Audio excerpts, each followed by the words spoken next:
छत्रपति शिवाजी महाराज की छत्रपति शिवाजी महाराज की जय श्री राम जय श्री राम जय श्री राम जय श्री राम। भारत माता की भारत माता की जय भवानी जय शिवाजी जय भवानी जय शिवाजी जय श्री राम जय श्री राम।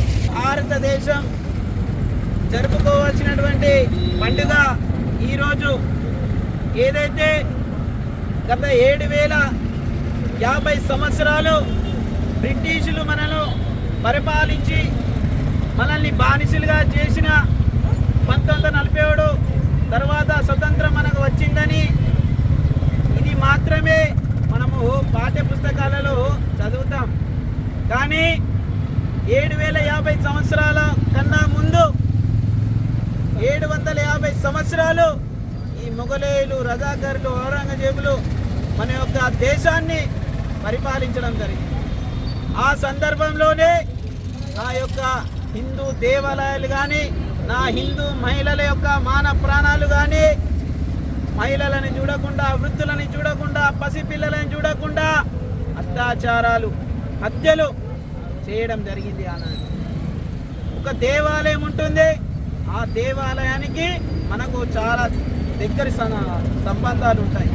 దేనికి ఏదైతే దేవాలయానికి మనకు ఉన్నటువంటి సంబంధం విద్య, వ్యాపారం, ఉద్యోగం, ఆరోగ్యం, పెళ్లి, సంతానం, వీటన్నింటి కూడా దేవాలయానికి ముడిపడి ఉంటాయి. ఈరోజు ఆనాడు 750 సంవత్సరంలో నా హిందూ యొక్క మహిళల యొక్క మాన ప్రాణాలను, ఒక వృద్ధులని చూడకుండా, పసిపిల్లని చూడకుండా ఆనాడు నేను ఔరంగజేబు ముస్లింలు నా యొక్క మాడి యొక్క అత్యాచారాలు చేసి వారి యొక్క జీవితాలను విచ్ఛిన్నం చేసినటువంటి సందర్భాలు ఉన్నాయి.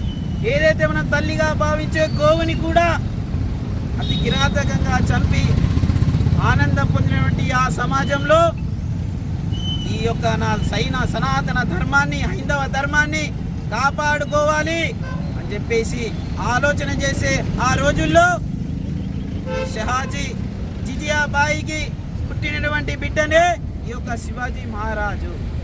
ఏదైతే జిజియాబాయి చిన్నతనం నుండే తన కొడుకుని ఉగ్గుపాలతో ఈ యొక్క దేశం, నా సనాతన ధర్మం గొప్పతనం గురించి చెబుతూ పెంచి పెద్ద చేసింది.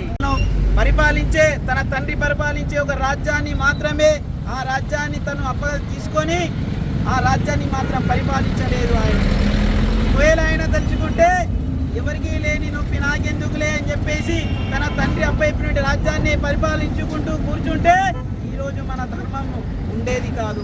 ఈనాడు మన హైందవ ధర్మం ఉండేది కాదు. బొట్టు పెట్టుకొని స్వతంత్రంగా తిరిగే వాళ్ళము కాదు. కానీ ఆనాడు ఛత్రపతి శివాజీ మహారాజ్ ఏదైతే జాతి గోవాలి జాతి సంబంధించినటువంటి కొండలలోకి వెళ్ళి అక్కడే ఉండి ఆ కొండల గుహల్లోనే జీవించి అక్కడే ఒక సైన్యాన్ని ఏర్పాటు చేసుకున్నాడు శివాజీ మహారాజ్. శివాజీ మహారాజ్ అక్కడ సైన్యాన్ని ఏర్పాటు చేసుకొని దగ్గర 600 కోటలను నిర్మించి